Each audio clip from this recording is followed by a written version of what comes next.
going on?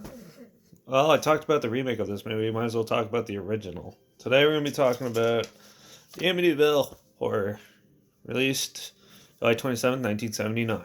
So, it's made by Orion Pictures, and American International Pictures, and it was distributed by MGM. So, yeah.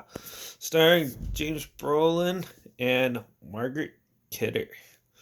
Yeah, she's actually pretty good looking in this one, in it too. So, yeah, it's produced by Samuel Z. Arkoff, written by Sander Stern, and directed by Stuart Rosenberg, who also uh, did uh, Cool Hand Luke and Burbank, to name a few films, and it had a budget of $4.7 million, and obviously made a lot because there's 14 sequels, or 15 now, I think. So, with the Amityville name in it, plus a remake, which I already did a review. You can find that on the channel somewhere. So, yeah. So, Amityville Horror, if you're not familiar with it, it's semi based on the book by, I can't remember the first name, but Mr. Lutz. His family lived in the house in Amityville, New York, on Ocean Avenue, and yeah, they apparently experienced some paranormal activity from it because of a guy went crazy and killed his whole family, claiming that he heard voices from coming in the house telling him to do so. So, yeah, but also a lot of people think it's a hoax. So, this is sort of like the film depiction of this story. So, let's get to it. Oh, well, yeah, let's move in, and they only survived for 28 days, and I might spoil this, so who cares? Came out in 1979, you should see it by now. Anyways, yeah, so let's move in, and then they slowly start, paranormal things slowly start happening, sort of like windows closing on people's hands, random flies coming in the houses, priests sneaking into the house. That's disturbing. Yeah. Yeah, and Mr. Brolin himself starts going insane. So here, yeah, James Brolin starts going insane, plays Mr. Lutz, and yeah, and their marriage is basically put to the test. Their family is messed up, but anyways, so yeah, so yeah, there's a lot of paranormal stuff going on. Like their youngest daughter has an invisible friend, and she like locks the babysitter in the closet. And she can't get out. Why would there be a lock in the closet? Yeah. Anyways, and then one of the kids sees like a peg in the window, which is supposed to be the demon. And which they see when they go outside, and they see it up in the window too. Walls start bleeding, ink starts coming out of the toilet. There's a red sauna room looking thing down there. It's supposed to be a portal to hell, but yeah, in the basement. What else are you looking for?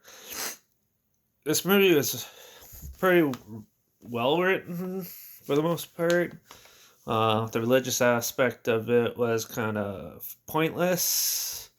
Kind of didn't add to the story or narrative, so I understand asking for help and stuff, but overall it was just silly.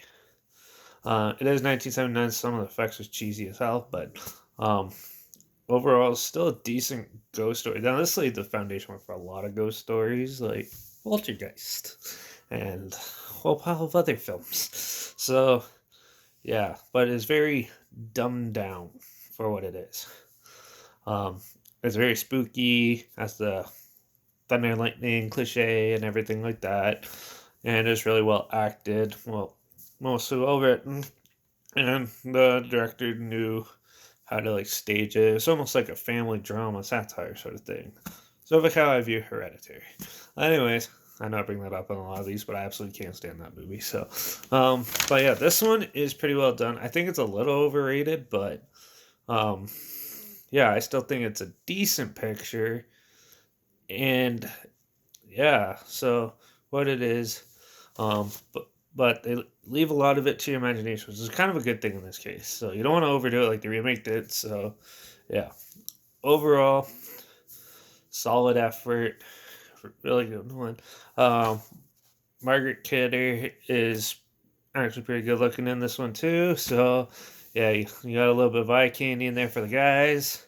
I don't know what the girls think about James Brolin in this film, but yeah. And it was cool seeing some of the outdated decor from 1979. So yeah, but this is on the peak of when horror explodes in the 80s. So it's a good little haunted house story. It's also a good one to show like little, like if you have like 12-year-old or something, let them watch it. It's not that bad. So here, like I watched it when I was like 11. So um, it's not scares are a little bit more than that, but overall it's just spooky and it has like a lot of tropes in it. So yeah, you're in for a good time. Just don't expect anything too extravagant yet from the series. So yeah, the Amityville Horror gets a 4 out of 5 from me.